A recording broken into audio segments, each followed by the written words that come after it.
শুভ সন্ধ্যা sir, আমার নাম সিমি।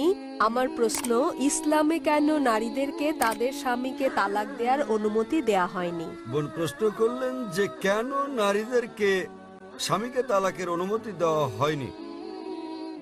তালাক প্রসঙ্গে বলতে গেলে বোন, বিস্তৃতভাবে আপনি তালাককে 5 ক্যাটাগরিতে ভাগ করতে পারেন। একটা হচ্ছে স্বামী এবং স্ত্রীর পারস্পরিক সম্মতিতে, এটা প্রথম ক্যাটাগরি। দ্বিতীয় ক্যাটাগরি স্বামীর ইচ্ছায় একতরফাভাবে। তৃতীয় ক্যাটাগরি যদি নিকাহনামায় উল্লেখ করা হয়ে থাকে, একজন নারী যখন একজন পুরুষকে বিয়ে করেন তখন যদি তিনি চুক্তির মধ্যে এটা উল্লেখ করেন। কোরআনে কর্তৃত্ব পুরুষকে কেন দেওয়া হয়েছে এ ব্যাপারে আমি পরে আলোচনা করব।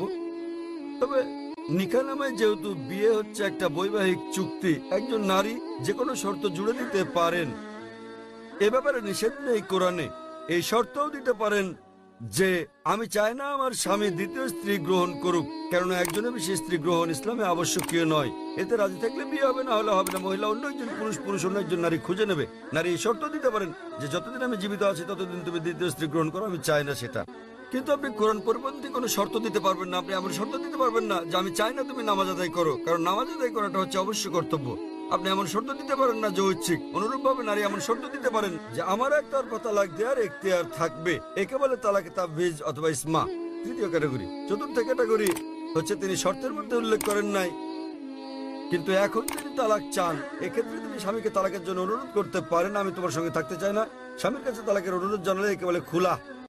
এবং পঞ্চম ক্যাটাগরি, যদি স্বামী রাজি না হয়, স্বামী তার সঙ্গে দুর্ব্যবহার করে, সেক্ষেত্রে তিনি কাজীর কাছে যেতে পারেন, বিচারকের কাছে যেতে পারেন এবং তিনি নিকাহে ফাস বা বিবাহ বাতিল করতে পারেন।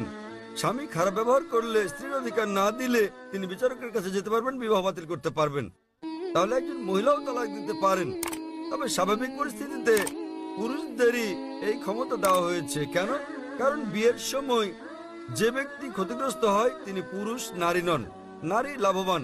যদি আপনি আমার কথা শুনে থাকেন, গত শনিবারে ইসলামে নারীর অধিকার, অধীনতা না সুরক্ষা এ ব্যাপারে আমি সেখানে বলেছি যে বিয়ের সময় নারীদের প্রাপ্তিযোগ ঘটে। কোরআনে বলা হয়েছে সূরা নিসা অধ্যায় 4 আয়াত নম্বর 4 যে নারীদেরকে দিয়ে দাও বিবাহের সময় বৈবাহিক পুরস্কার মোহর।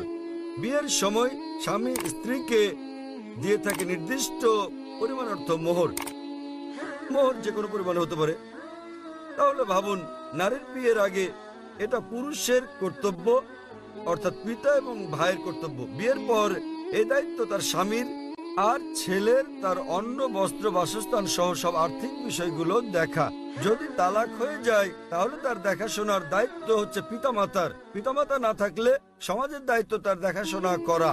সমাজ না করলে ইসলামী রাষ্ট্রের দায়িত্ব তার দেখভাল করা। তাই সে আর্থিক দিক থেকে নিরাপদ। যদি তালাক হয়ে যায়, পুরুষ তালাক দেয়, তো তার মোহর লস, কিন্তু নারীর প্রাপ্তিযোগ আছে। এখন তার বিয়ের সম্ভাবনা রয়েছে, আবার বিয়ে করলে সে নতুন মোহর পায়। আর পুরুষ যদি আরেকজন নারীকে বিয়ে করতে যায়, নতুন করে মোহর দিতে হবে। যদি পুরুষ কর্তৃক নারীকে দেওয়া হয় তাহলে বিয়ের পর সে তালাক দিয়ে অর্থ উপার্জন করতে থাকবে, তাতে ক্ষতিগ্রস্ত কে? পুরুষ। সুতরাং সর্বশক্তিমান আল্লাহ অন্যভাবে পুরুষের মর্যাদা রক্ষা করে থাকেন। অন্যথায় ইসলামে পুরুষের অধিকার শীর্ষক লেকচার দিতে হবে। কারণ তালাক হলে পুরুষ নারীর চেয়ে আর্থিক ও অন্যান্য দিক দিয়ে বেশি ক্ষতিগ্রস্ত হয়। নারী নিরাপত্তা পায় পরিবার থেকে, সমাজ থেকে, রাষ্ট্রের কাছে। পুরুষ তা পায় না।